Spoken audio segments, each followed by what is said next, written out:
So just real quickly, we're going to go over just the reimbursement process. Three components to it. One is to process invoices. And the second, we'll bring Tony in to talk about how we're going to maximize the reimbursement. And last of all, kind of some action items to ease the cash flow. Real quick, I wanted to bring up on the preparing invoices, there is a difference between a regular, what we like to call standard business invoice, from a station to a vendor, and a repack invoice. The difference being that when you have a third party involved, they look at multiple aspects, and we'll go over that in a second. What they look for in terms of formatting and matching POs and quotes. Something that a standard invoice from station to vendor would not normally require. And so that's where we have accrued thousands of hours for, just to get millions of dollars reimbursed for our clients. And that's where our experience comes in and knowing how to navigate those waters. A colleague of ours likes to use the phrase disposable knowledge for this project. This is which just means the information, the process that we know that we're sharing with you today is disposable, meaning, you need to learn it. We need to learn it now, but you don't need to know this in a couple of years, right? This project is going to be over, and everything that you learned, in the last couple of months in order to streamline the process of submitting invoice and getting reimbursed is disposable. You're not going to need it ever in life. So it pays to have experts and professionals who know what they're doing and help you through this process. So just wanted to let you know that, and that's why we're here, and we're going to help you through that. We already talked about the other two aspects there, so I'll just go into what it takes to process an invoice. As I mentioned earlier, there's about 8 items on an invoice that the FCC likes to see that are required for the FCC to approve an invoice and process it. I would say most of these are on standard invoices. The 1-2 items that looks like 3 items that you might not see on a standard invoice are call sign, facility ID, and vendor EIN.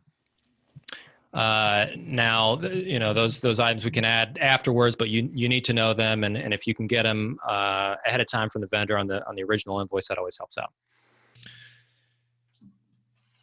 So we'll go through what it takes to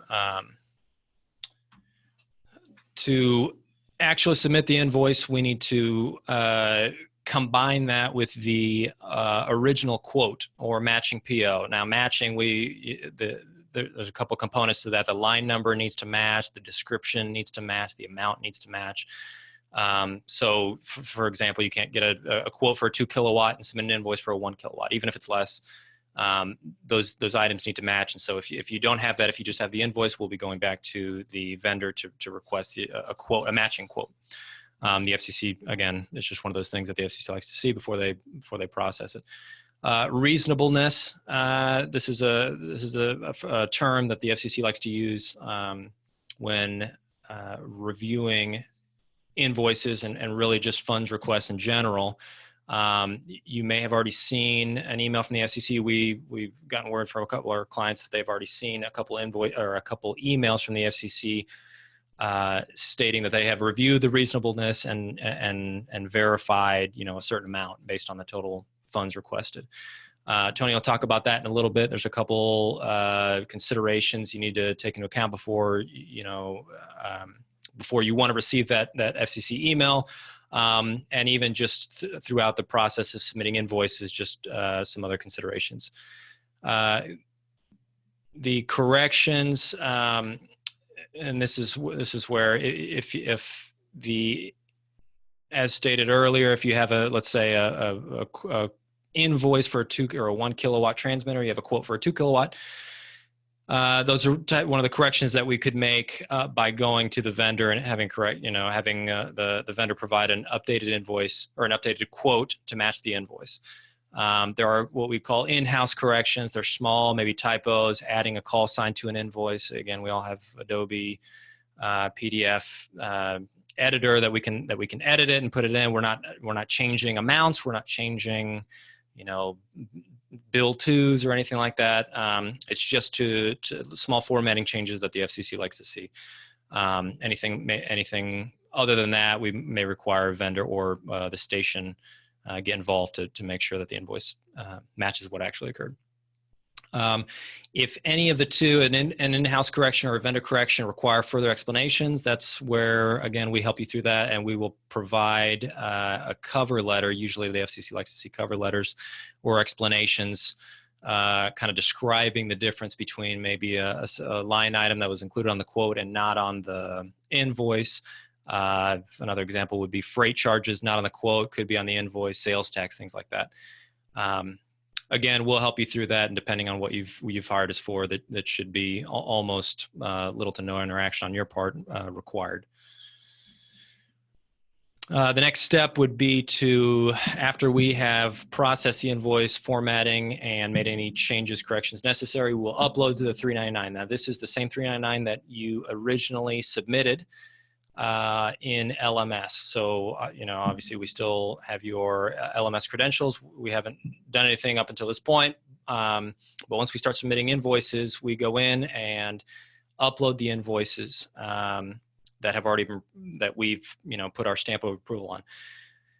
After the invoices have been uploaded to your 399, the last step in order to send it, quote unquote, over to the FCC for review is to review for the station to review and certify and submit. Now, again, this is the same process that happened for the initial 11/15 deadline application submittal. You go into LMS using this, your same credentials. You go into the last tab and click certify and submit. At this point, it kicks it over to the FCC, right? We wait. Now, this is kind of the big question mark right now. Depending on their workload, depending on a lot of factors, who they assign, there's going to be one of two outcomes. It's either going to be reimbursed or you'll get an RFAS. Now, an RFAS just means rejected, but they will help you. They will help you identify what part of the invoice has been rejected and what they need to approve it. And so the timelines in order to get that feedback returned to you, and it'll be via email, is anywhere from 2 days to 2 months. The average that we've been seeing is 2 weeks.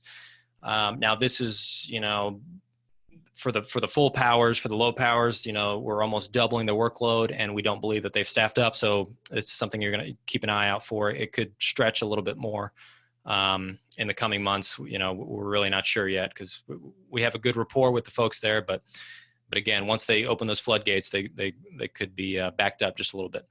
The form of communication, again, is going to be an email. If it's reimbursed, you'll see a sent to finance ops email, which is good news for you. It'll have a line item amount, which will show up in your CORS account. That's where you set up your bank. If you remember, hopefully you've done it at this point. You've set up your bank account to show up in CORS. That way you can track all the money that's going in. As Tony will explain a little bit, there are some caveats to how the money's deposited into those accounts. So that's something that we request of you guys, is to be able to share that access so that we are able to help you through that and identify what's what. Because unfortunately, the way the payments are made, they're not easily assignable to an invoice. They don't. All it is an amount. That's all you see. And you need to know, and for multiple reasons, but you need to know what invoice that was paid off of. And so that's where the joint access and management of that comes into play. If an RFAS comes back, there's two ways we handle it. Most times it's a small issue that can be corrected and resubmitted. We call that follow-up assistance. Now, everybody on this call already has minimum 35 hours of follow-up. 399 assistance is the line item description. You've already agreed to that, which will help you for the small things. Anything larger where we would have to go to your vendors, we would consider that a project management service.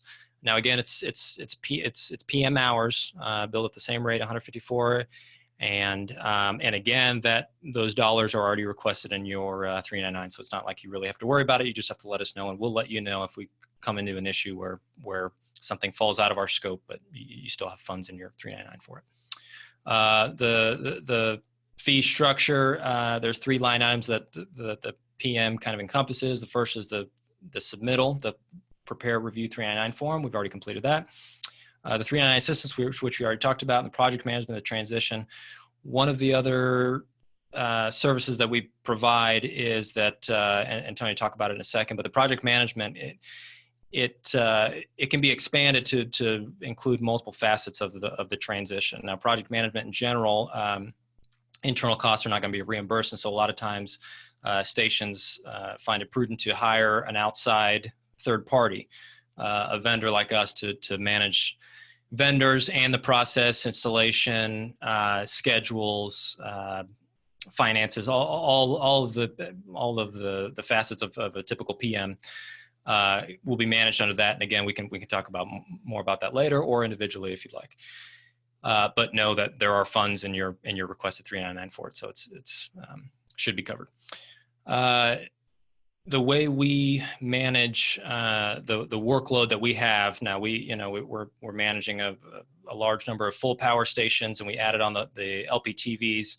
And so the way we're going to differentiate our workload is that we're going to assign each station a day of the week in which we designate that our folks, everyone on my team, will reach out to you and give you an update on where your station is in terms of processing invoices. Once the floodgates open, we assume that there are going to be a lot of stations that send over invoices all at once, right? All within the next, within the first couple days. And that's where we expect a small delay in getting that. We do have a standard template, just an Excel format that we can send out for everybody, and that will show you what it looks like and what you'll see on a weekly basis in terms of how we're processing everything. And that'll keep you up to date. For one, just for on the week to week, the day-to-day operation, so you know where the project is. But two, one other aspect to this project that you need to keep in mind is that the all documents, emails and finances included, including this tracker, are required to be kept for a 10-year period in case the FCC comes back and audits you. Now, everything that we do, is above board, and we won't submit anything that we, consider nefarious. But at the same time, everybody, nobody's immune to an audit, and so, that's one of the things that we encourage everybody to keep their documents, and also use us for finance tracking, because every penny needs to be accounted for in this project.